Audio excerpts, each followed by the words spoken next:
Good morning বন্ধুরা, কেমন আছেন আপনারা সবাই? আশা করি সবাই খুব ভালো আছেন। আমরাও খুব ভালো আছি। দেখুন, রবিবার সকালবেলা ছুটির দিন, হাজব্যান্ড কিচেনে চলে এসেছে সকালে টিফিন বানাতে। ছুটির দিন ওই টিফিন বানাই। দেখুন, রান্নাঘরে এসেছে, সারা রান্নাঘরের কি অবস্থা। রান্নাঘরে আসলেই এই রকম অবস্থা করে রেখে দেবে। আর এমনিও আমার সকাল থেকে এখনও কোনো কাজ গোছানো হয়নি। যাই হোক, তাও সকালবেলা টিফিন একটু বানিয়ে দিচ্ছে। আর এই যে আমার ছেলে, আলু দেখুন খাটের ওপরে, বিছানা কাঁথার কি অবস্থা। এই হয়, আলু পেঁয়াজ টমেটো সব খাটের ওপরে থাকে। আর কি, খাওয়ার হয়ে গেছে বানানো, এখন আমরা খেয়ে দিয়ে নিই। খুবই সুন্দর হয়েছিল খেতে, ভালোই বানাই চাউমিনটা আমার হাজব্যান্ড। তারপর আমি খেয়ে দিয়ে চলে এসেছিলাম রান্নাঘরে। রবিবার ছুটির দিন, মাংস না হলে চলে, খাসির মাংস নিয়ে এসেছে। খাসির মাংসটা ধুয়ে পরিষ্কার করে নিয়েছি। ওইটা আমি একটু মাংসটা আমি গরম জলে পরিষ্কার করেছি।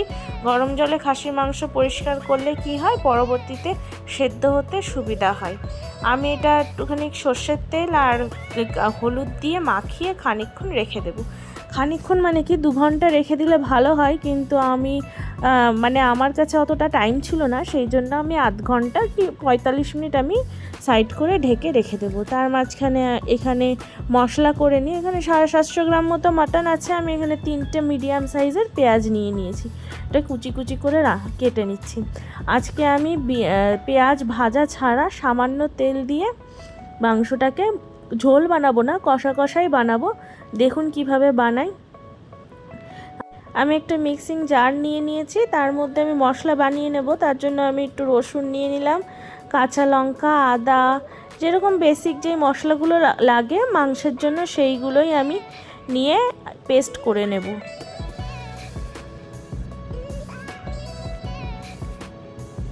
আপনারা কে কীভাবে খাসির মাংস বানান বলবেন। আপনাদের কীরকম ভালো লাগে, কষা ভালো লাগে নাকি মাংসের যেটা ঝোল হয় সেটা বেশি ভালো লাগে? আমার তো কষাটার থেকে মাংসের যেই পাতলা ঝোলটা হয় সেটা বেশি ভালো লাগে, কিন্তু মাঝে মধ্যে একটু আলাদা রকম হলে ক্ষতি কী।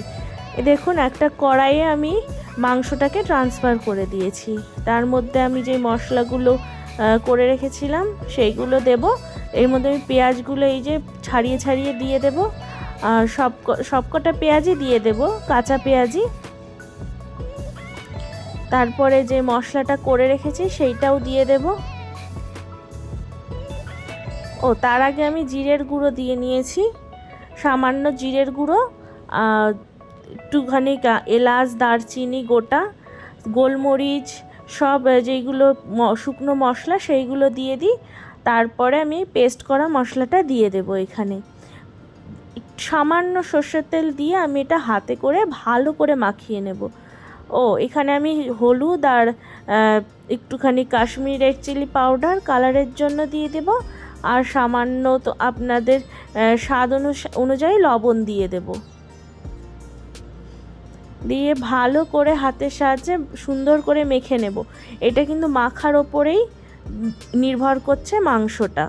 আমি এখন কড়াইয়ের মধ্যে এটা দিয়ে চাপিয়ে দিয়েছি, একটু ঢাকা চাপা দিয়ে দেব।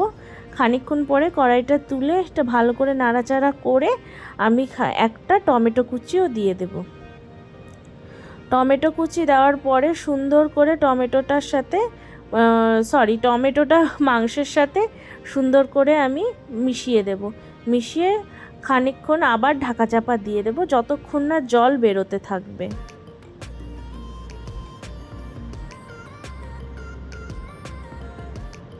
দেখুন, মাংস থেকে কিন্তু জল ছাড়তে শুরু করে দিয়েছে। এরকম করেই চালাতে হবে খানিকক্ষণ।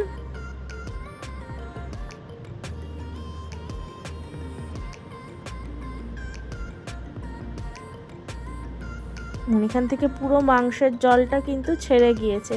এখন আমি আলু অ্যাড করে দেব এর মধ্যে।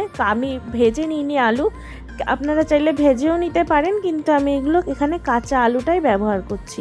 কাঁচা আলুটা দিয়ে ভালো করে নাড়াচাড়া করে আমি আবার ঢাকা চাপা দিয়ে দেব।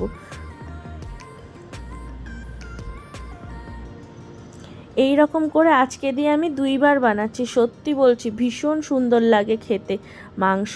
আমি মুরগির মাংসও মাঝে মধ্যে এইরকম করে বানাই, কিন্তু খাসির মাংসটা বেশি সুন্দর লাগে খেতে। আপনারাও একবার ট্রাই করে দেখতে পারেন কিন্তু কীরকম হয়। আশা করি খুবই ভালো লাগবে আপনাদের। দেখুন কথা বলতে বলতে এখানে মাংসটাও কিন্তু কষানো হয়ে গেছে সুন্দর করে।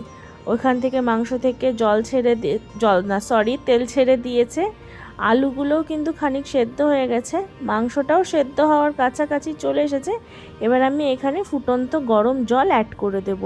খাসির মাংস সবসময় গরম জল অ্যাড করতে হয়, ঠান্ডা জল অ্যাড করলে মাংসটা একদম শক্ত শক্ত হয়ে যায়। তাই সেই জন্য খাসির মাংসে সবসময় আপনারা ফুটন্ত গরম জল ব্যবহার করবেন।